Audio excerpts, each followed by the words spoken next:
అక్రమంగా కట్టిన కట్టడాలను వెంటనే అక్రమంగా కట్టిన కట్టడాలను వెంటనే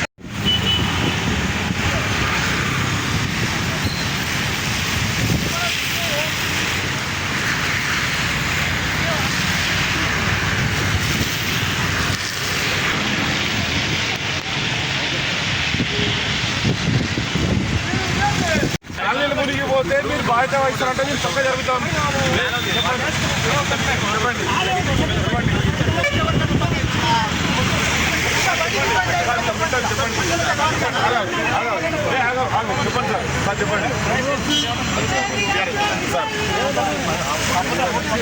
సార్ మేము మధ్యలో ఉన్నాము.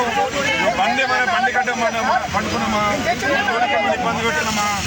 మేము బార్డర్ మధ్యలో కూర్చున్నాము, లైన్ మధ్యలో కూర్చున్నాము, డివైడర్ మధ్యలో కూర్చున్నాము, డివైడర్ సంబంధించిన మధ్యలో కూర్చున్నాము. ఇప్పుడు సార్ సార్ కాలనీలు మునిగిపోతే మీరు బాధ్యత వహిస్తారా? ఇలా అధికారులు పోలీసు వాళ్ళు అందరూ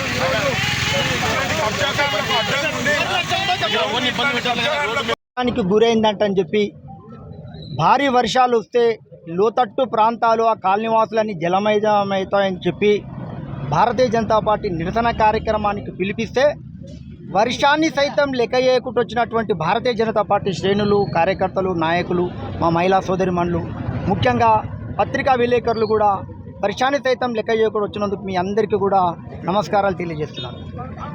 మనం ఎక్కడైతే ఈరోజు ఇలవాడ ప్రాంతం ఏదైతే ఉందో అనాదిగా నాదర్గుల్ నుంచి పరిసర ప్రాంతాలు హైదరాబాద్కి వెళ్ళాలంటే ఈ ప్రాంతంలో లోతట్టు ప్రాంతము సింగమోన్ గండి అని దీనికి ఒక పురాతనమైన పేరుంది. ఈ ప్రాంతంలో నుంచి ఎగువన కురిచే వర్షాలకు నీరు ఈ కింద నుంచి 58 సర్వే నంబర్, 59, 60 సర్వే నంబర్ల నుంచి నీళ్ళు కింది భాగానికి వెళ్ళిపోయి బడంపేట పెద్ద చెరువు నుంచి మీర్పేట చెరువులకు పోతుంది, అనాదిగా పోతుంది.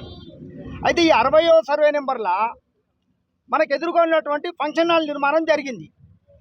అప్పుడు ఈ పోయే వరదకు ఆటంకం ఏర్పడి ఆ పక్కనే ఉన్నటువంటి వెంకటేశ్వర స్వామి ఆలయంలోకి ఈ మురుగునీరు, వరద నీళ్ళు అంతా పోయింది.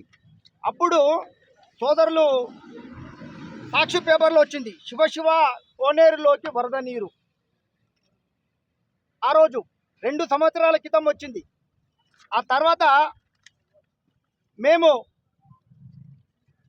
ఈ వరద నీటికి శాశ్వత పరిష్కారం కోసం చేసినప్పుడు గౌరవ కేటీఆర్ గారిని, ఇక్కడ ఉన్నటువంటి అప్పుడు మంత్రి సబితాయింద్ర రెడ్డి గారు, ప్రస్తుత ప్రాతినిధ్యం వహిస్తున్న మేయర్ గారు, ఈ పాలకవర్గం వీళ్ళందరూ కూడా కేటీఆర్ తోటి ఎస్ఎన్డిపి నాలా నిధులు తీసుకొచ్చి ఈ ప్రాంతంలో వరద నీటి కాలువలు శాశ్వతంగా నిర్మిస్తామంటని చెప్పి ఇక్కడే పక్కకున్నటువంటి ప్లేస్లో 64 కోట్లకు శిలాపలకం వేసిరు. 2022 డిసెంబర్లో శిలాపలకం వేసిరు. అక్కడ మేమందరం స్వాగతించినాం దాన్ని. ఆ తర్వాత అనతి కాలంలో ఇక్కడ ఉన్నటువంటి ఈ వరద కాలువల నిర్మాణంలో వెంకటేశ్వరుల కాలనీ కానివ్వండి, శివనారాయణపురంలో కానివ్వండి, ఎంబడే కాంట్రాక్టర్లు పిలిచి 10 ఫీట్ల లోతు గుంత తీసి 3 నెలల వరకు వాటి మళ్ళీ చూడలే.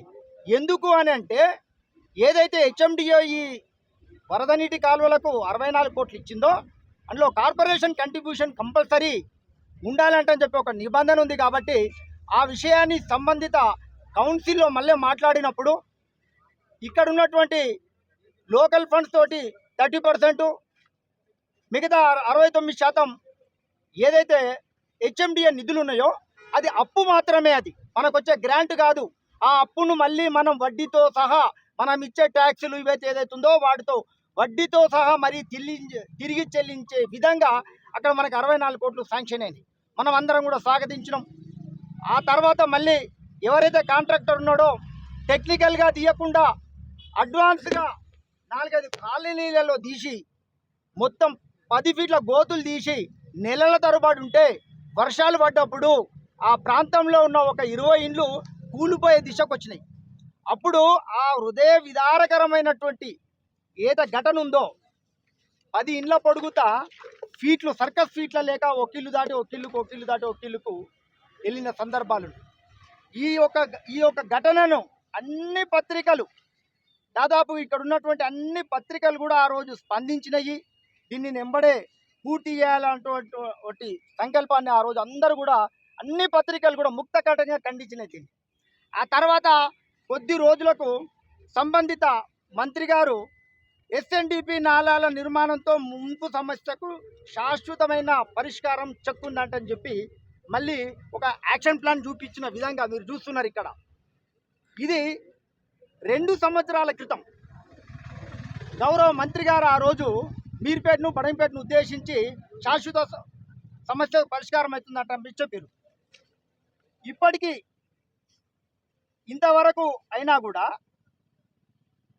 లోన్ ద్వారా వచ్చిన ఎస్ఎన్డిపి నిధులు మన కార్పొరేషన్ నుంచి మన కంట్రిబ్యూషన్ కట్టించినాము. ఈ కింద అల్మాజ్గూడలో ఉన్న 6 డివిజన్లు, బడంపేటలో ఉన్న 9 డివిజన్లకు శాశ్వతమైన పరిష్కారం పోయే దిశగా ఈ యొక్క ప్రణాళిక ఏదైతే ఉందో దాన్ని అందరం కూడా స్వాగతించినాం. కానీ మనం ఇలవాడ ప్రాంతానికి కింద ప్రాంతంలో కొంత పని చేసి, పై ప్రాంతంలో కొంత పని చేసి, ఈ మధ్యలో ప్రాంతాన్ని మొత్తం వదిలిపెట్టారు. ఎందుకీ నిర్లక్ష్యం అని అడుగుతున్నాను నేను. నిధులు లేక కాదు కదా, నిధులు ఉన్నాయి, మీ కౌన్సిల్లో తీర్మానం చేసిర్రు, మనకు లోన్ ఇవ్వడానికి హెచ్ఎండి వాళ్ళు ముందుకు వచ్చిర్రు. ఉన్న కారణం ఏంటి అని అంటే ఈ మధ్య ప్రాంతం ఏదైతే ఉందో అక్కడ 2 స్థలాల మధ్య వివేదాస్పదమైన నిర్ణయం ఉన్నది. అక్కడ సంబంధిత మేయర్ గారు దీని మీద వెంటనే స్పందించాలి కదా. మరి ఈ ఫండ్ అభివృద్ధి కార్యక్రమం పూర్తి నాలాల పని అంతా కంప్లీట్ చేయాల్సిన బాధ్యత గౌరవ మేయర్ గారి మీద ఉంది కదా. దానికి ఏం చేస్తున్నారు ఈరోజు అని అంటే ఇరిగేషన్ అధికారులు వచ్చి ఇక్కడ నాలా చూపించిపోయినట్టు అధికార వర్గాల అంచనా. తర్వాత ఎంఆర్ఓ గారు కూడా ఈ ప్రాంతంలో ఈ సర్వే నెంబర్లో ఎక్కడి నుంచి నాలా పోతుందని స్కెచ్ చేసి ఇచ్చారు అని అధికారులు అంటారు. ఉన్నదంతా ఎక్కడుంది అంటే బడంపేట్ కార్పొరేషన్ చైర్మన్ మేయర్ గారు, కమిషనర్ గారు దీనిని యుద్ధ ప్రాతిపాదికన స్టార్ట్ చేయాలి. ఈ నిర్లక్ష్యానికి ఎవరు బాధ్యులు? ఎన్ని సంవత్సరాల నుంచి చేసినా కూడా ఈ పైనున్న కాలనీలకు రేపు ఎవరు బాధ్యులు? ఈ రోజు కనుక అకాలమైన భారీ వర్షం పడితే రేపు అందరూ కూడా ఈ నిర్లక్ష్యం వహించిన వాళ్ళందరూ కూడా పరామర్శించడానికి వస్తారు. ఈ పరామర్శించడానికంటే మొదలు ఈ యొక్క శాశ్వతమైన పనికి చెప్పాలని చెప్పి అంటున్నారు.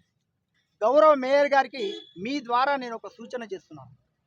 ఈ కార్పొరేషన్లో గతంలో అధికారులు చేసినటువంటి పనికి గాను స్వచ్ఛ భారత్లో ఒక పురస్కారం వచ్చింది అని మనందరికీ తెలుసు కదా.